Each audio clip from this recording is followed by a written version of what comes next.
motovlog na to ay para sa mga taong nagmo-motor before, nagmo-motor ngayon, balak mag-motovlog.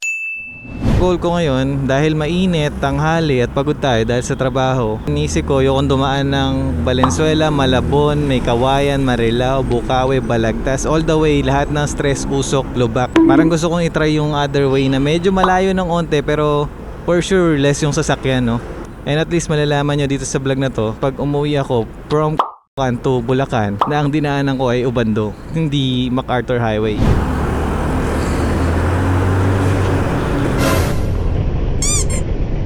Mga kapwa natin rider at sa mga hindi nagmumotor na naku-curious na ano bang sitwasyon pagka ganitong mararanasan nyo ng magmotor dahil nagtitipid kayo, ayaw nyo mag-commute. Diba? O di kaya curious lang din kayo, nagmumotor na kayo ngayon pero hindi pa kayo nakakalayo. Although kaya nyo naman gumala, mag-adventure, pero what if related na sa trabaho nyo yung pagbiyahe-biyahe, no? Ano ba yung feeling, ano ba yung sitwasyon? Ipit ka talaga dito.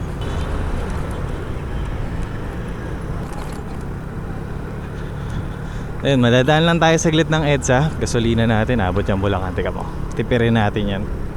Hop, kanan, U-turn na naman nga pala tayo ulit dito. Ayan, para sa mga babiyahe sa EDSA, be alert. Ayan, pakikiramdaman nyo po dahil may mga rider na di kayo pagbibigyan. Paunahin nyo lang po sila pagka ganun. Dito tayo ngayon sa Balintawak. EDSA Balintawak. Ang oras natin ngayon ay 2:22. Anong oras kaya tayo makakauwi ng Bulacan? Parang mali ako ng ginawang daan. Nasa Cloverleaf ako, ba't ako umangat pa EDSA? Pwede akong dumiretso. Ayan po ang problema, no? Pagka nagmamotor tayo na dala ng pagod. Imbis na yung daan nyo malapit na, napalayo pa tuloy kasi lumalagpas tayo at nagkakamali tayo ng way kasi yung process ng brain natin hindi na ganun ka-active and smooth. Ayan po ang premium. Ayun o, yan ang sinasakyan namin pag uwi ng Plaridel, oh. 100 lang ang pamasahe, komportable at nakauwi ka na.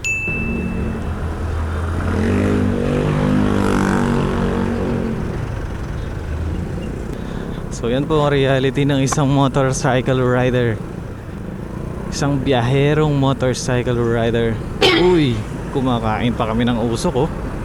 At kawawa din tong nagpipedal na si kuya kasi hinihingal na siya. Ganun pa yung malalanghap niya. Uy, when ba naka big bike, oh, dyan na tayo sa NLEX. At dyan na ako dumiretso, eh. Nagmaps nga ako pero namatay naman yung phone. May buksan natin. At ayun, humingi ako ulit ng pasyensya dahil wala tayong speedometer dahil kakaputol lang po nito, no? At ayun po, alam ko nararamdaman nyo yung init sa video natin, oh. Grabe po, yes, mainit. Kung kayo, nanonood kayo ngayon, or kahit ako man, panonoorin kong video na to, sabihin ko sarili ko, kaya ko ba? Parang ayoko magmotor ng ganyan, ah. What's up, Monumento? Kung saan naghahalo-halo tayo dito. Saan na tayo? Kakanan na tayo pa Bulacan. Bulacan. Hanapin lang natin yung Malabunso dahil kakaliwa na tayo doon para makapag-Ubando tayo. Side tripping sa seaside. Ano seaside? Oh, parang seaside na rin kasi yun. Yung e-bike, grabe naman po, binuli. Kung walang busina, wala na, naitumba na po yung e-bike. Teka, gilid ako dito sa gigiliran dito, summer. Ay, dito sa Petron. Baka lumagpas tayo. Dito may kaliwaan, eh. Ayun, oh, ito, oh.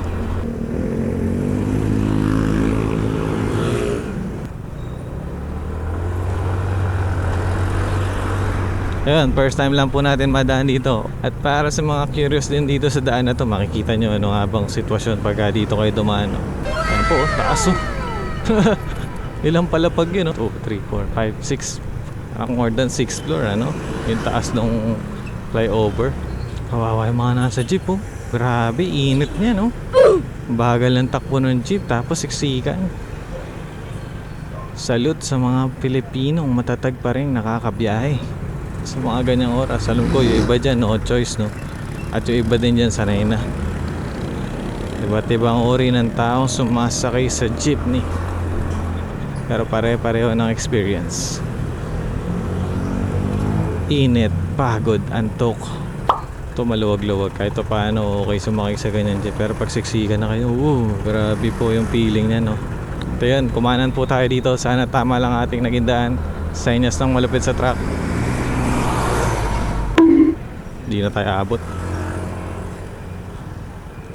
Kaya yung mga ganong skills, no, pag alam nyo nakasunod kayo sa jeep, anticipate nyo na laging hihinto yan anytime nang walang signal. Singit na tayo sa kanan dahil mainit.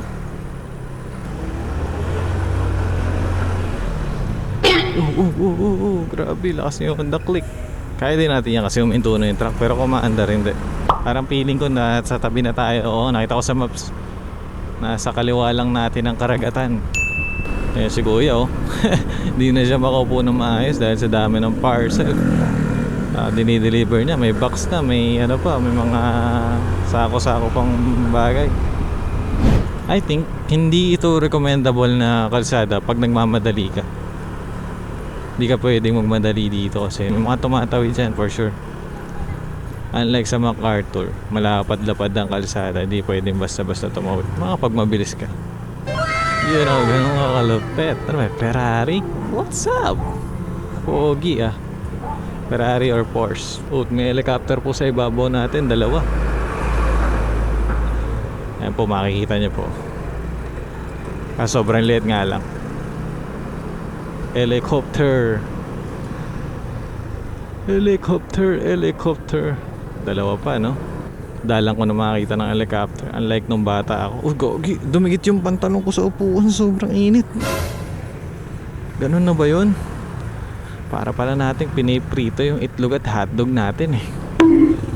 Obando People's Park. Cute naman. You know, nakapunta rin tayo sa Obando People's Park. At sa simbahan. Ang hirap din pala magmotor dito pag gusto mo sumingit ba't magandali. Hindi kaya dahil kahit yung mga nasa una mo sisingit dahil sa sikip ng kalsada. Ngayon lang medyo lumuwag-luwag at nakahinga.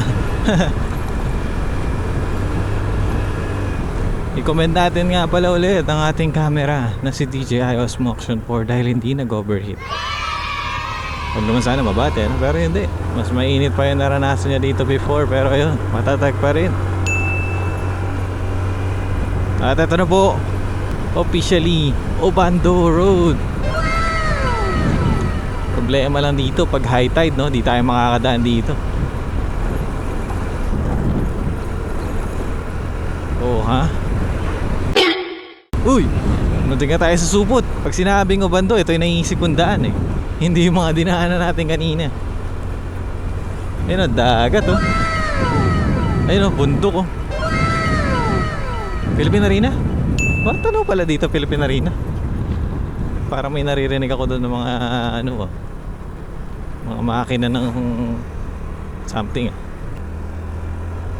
Baliliig ko ah. I mean, kakatingin. Baho, may basura.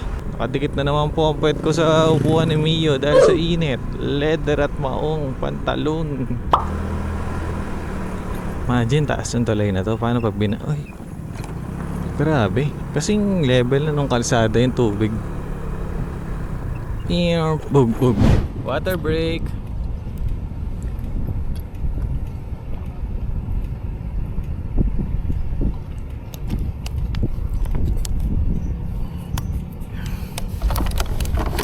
Ganda, tanaw yung bundok. Tago ko na yung phone ko. Kawawa, init eh. 3:08. Andito na tayo sa Obando. Malapit-lapit na to. As napahinga lang. Ito bang takpan mo? Makabagang ka niya. Oo nga eh. Ito na, halos na rin ako. Kung ako lang kung kita, no, meron parang mataas na bagay doon eh. Ewan kung anong established, anong building yun. Siya kita yung bundok, saka yung Mount Balagbag oh. Ang lupit. Tapos dito, parang may mataas na lupa dito kung nakikita. Yung walang kita sa camera. Yan na yata yung airport. Tingnan muna natin ang ganda na itong mangrove trees. Tama ba? Mangroves. Oh, sunod na ako. Yan. Tama nga. Ayan nga. Nakita ko mga tractors doon. Kasi na di ko mapapakita sa inyo na malinaw. Pero tanaw dito, mataas yung mga tinambak na lupa para sa airport. Ayun, ito pala tinuturo ni Kuya. Ayun ang tambayan. Dito pala maganda tumambay oh. Oh, tuloy po kayo. Bayan ng Bulacan. Oh, pwede pala sa Bayan ng Bulacan. Sako pa rin to. Ito bumabaha dito guys, so high tide to. Ayun, kaya ganyan, kaya ganun kataas oh. Sa Google na lang ako mag-ano, kaysa huminto pa ako para sa picture. Sa Google na lang, para di nyo na rin i-search, para makita nyo rito sa vlog na oo nga, yun pala itsura ng ginagawa na airport. Yun oh. Nakayuko pa, racing si kuya no? Wala pang helmet. Parang naririnig ko yung mga makina doon sa ginagawang airport. Ang lupit. May parang Villa Resort dito, ayos ah. Ganda ng lupain ah. Sitio Sipakan. Parang ako nakakarinig ng eroplano sa ugong. Pero di ko alam, parang nasa ibabaw ko lang. Parang sa Bergman. Liit yung gulong sa likod. Ito, familiar ba sa inyo itong tulay na to? Uy, may yate! Wanis! Grabe naman yun. Baka sila Gayong yun. Langga station dito ha. Sumusugal tayo ng ganito lang ang gasolina ha. Pinapakain tayo ng blow-by. Pinapakain tayo ng puting usok na itong truck. Kailangan nating ma-overtakean. Let's go kuya, let's go. Let's go, kaya mo yan.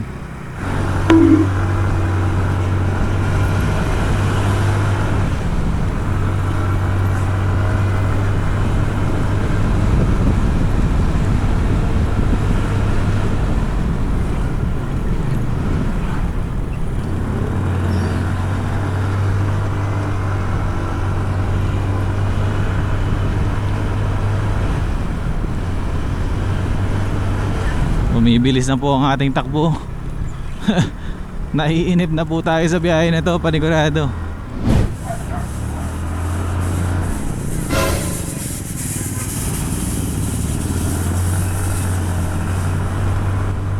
Grabe po ano, huwag tutularan.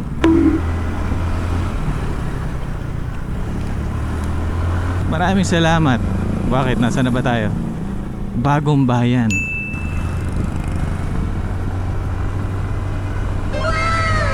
Honda. Ayos may Honda dito sa looban. Ayos yung padaro, ganda. Pang makalumang mga mansyon no.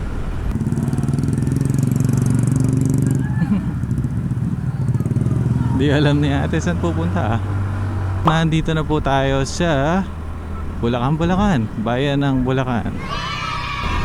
Madalas ako dito nung senior high school ako kasi mga kaklase po kami dito nakatira.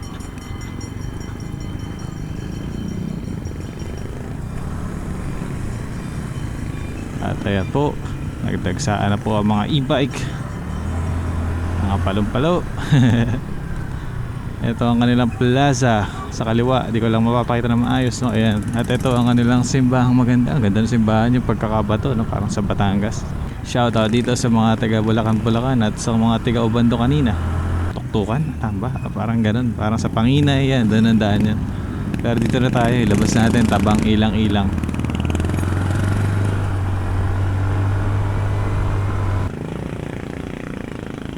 Dumikit na naman ang upuan sa ating puwetan. Okay, tama lang tayo na pinasukan no? Barangay May Santol, Balubad, atin to. At after ng napakahaba at napaka-chill na takbuhan natin, andito na tayo sa Tabang Giginto ano? At ayan ang MacArthur Highway. Napakalaking bagay po ng hand sign para mapakalma natin ang mga kapwa natin motorista sa daan. Pero ingat pa rin no? Kasi minsan di tayo papansin kahit mag hand sign. Haba naman ng truck ng San Miguel. Nakita niyo po ba yan? Oh ha? Grabe.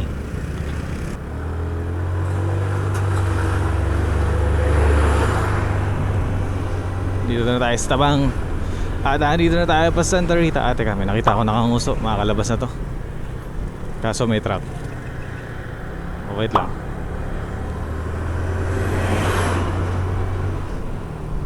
Pure Gold, Giginto. Uy, dito na ako nagpagas no? Pwede naman kaso doon, kaya pa to. Pwede ba? Pwede ba? Pwede ba? Hindi na kayang sumingit ng motor.